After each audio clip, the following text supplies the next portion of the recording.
Tyler said family legacy is the only answer. I stood at the doorway of the conference room. My eyes stopped on that plate of cherry danishes. No one had touched it, which meant today wouldn't be simple. The clock on the wall ticked, the air stiff like ice. My father sat in the middle of the long table. His hands folded, his voice steady and cold. I'm announcing Tyler as a partner. The light on Tyler's face was almost blinding. His tie was crooked. His eyes lit up like a kid handed candy. He had never handled a single case. But he always sat in the best conference rooms. I'd spent 14 years in this seat, cleaning up every mess he left behind. My father looked at me and said, "Maggie, you understand what this means." I stood with a smile.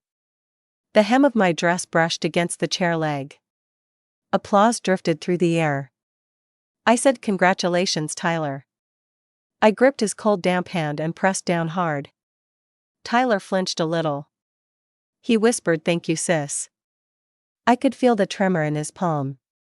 I turned and walked away. The applause behind me was thin like a half-hearted drizzle. The elevator doors closed. For the first time, I didn't press the floor to my office. I went straight to the lobby. Cold wind blew in from the revolving door. I stood in the center of the hall, looked at the familiar logo and whispered, "Enough." I went home without turning on the lights. The kitchen was pitch black. I sat at the dining table. The glow of the laptop screen burned my eyes. I typed those words, exploring new opportunities. The moment my finger hit enter, everything unlocked. Messages exploded into my inbox. Recruiters poured in one after another. I leaned back in my chair, listened to the passing cars outside. My head replayed every mess I'd cleaned up over the years. When Tyler said a client was difficult, I wrote the entire plan. When Tyler messed up a contract, I fixed it overnight. When Tyler got drunk at a party, I handled the press. I sent out email after email. No crying, no yelling. Just pulling myself out of the wreckage. The glow from the screen hit my face. The room was so quiet it felt airless. I could hear my heartbeat. That sound was clean and sharp like a new beginning. Past midnight, Lydia texted me. She asked why she hadn't received a handover. That's when I realized they hadn't even announced my resignation. She said, "Maggie, are you kidding me?" I leaned back and laughed with my eyes closed.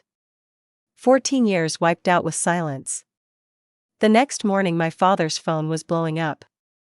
Stratwood Logistics pulled their deal. Alan's voice was cold. He said, "I don't do business with children." My father went silent. Tyler's voice turned into chaos. Panic finally hit them. I stood on my balcony with a cup of coffee. The sunlight reflected brightly on the glass. LinkedIn notifications wouldn't stop.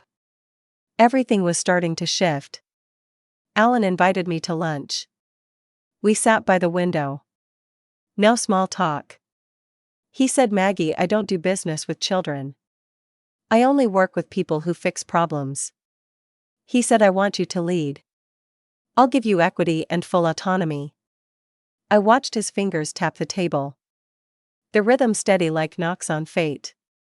I said, "Give me a week." He nodded simply.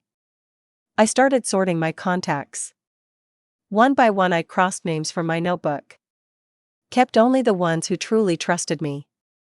Lydia was the first to speak out. She said, "I don't want to talk to your brother about anything." Finance blogs caught wind. Internal files leaked. Multiple clients demanded to work with me. Tyler released a clumsy PR statement. He stood at a podium, his palms sweating down the mic. The comments were pure mockery. The office atmosphere completely collapsed. A week later, I walked into Alan's office in a black suit. The contract for Reynolds Strategic Group was on the desk. I signed my name clean and sharp. I called Clara. She's the lawyer I trust. She confirmed the company violated the law first. There were no non-compete clauses. Tyler had forged my signature. That document was now in my hands. I anonymously mailed it to the firm's compliance department. That afternoon, the whole building went off like a bomb. Emails flew in nonstop. Phones wouldn't stop ringing. I never looked back. I knew I'd never have to endure again. In that company, trust slipped away like sand. Clients left one by one. Employees jumped ship. Tyler's face grew paler in every news photo. My father's hair turned half gray in a few days. Their calls came in one after another. I put every number on silent. People in the industry started talking about my name. Clients posted publicly saying Maggie was the real backbone. Recruiters amplified it faster than I expected. Alan laughed with ease. Clara said, "Maggie, you played this beautifully." My father finally called himself. He said Maggie family should stick together. I didn't pick up and didn't care to listen. I knew he was scared. Valencia Finance Leadership Summit sent an invitation. My name was on the closing keynote. The old company was also on the guest list. They were attending as legacy honorees. I entered through the side door. Marble floors reflected a cold shine.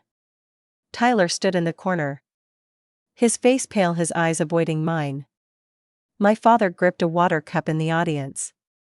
His knuckles trembled. I walked on stage under the spotlight. The room fell silent. Alan sat in the front row. I said, "When a legacy fails, we can build a new empire from the shards." The crowd applauded. Tyler's breathing grew ragged. My father stood to clap, then lowered his hand. Reporters rushed forward, flashes went off. I laid out my plan word by word. The applause didn't stop. They were no longer the stars. After the conference, Tyler followed me backstage. His voice shook. "Maggie, help me." I looked at him. His suit was crooked, his hands trembling. I said, "I begged you once too." He froze hollow.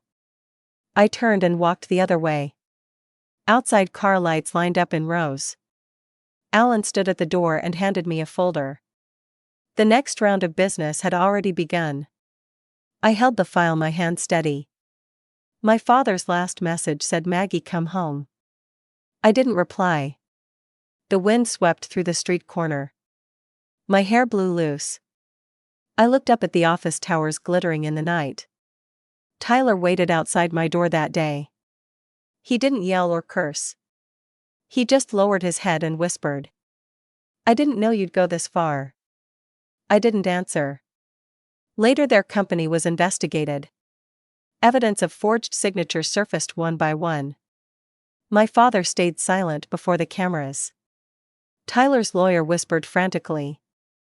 I sat by the window of my new office. The city lights flowed like the sea. 14 years of work settled in one night. Everything they lost began with that meeting. Began the moment they pushed me out. Tyler once said family legacy is the only answer. Now he has nothing. And I have my name, my company, my empire. That's the real answer.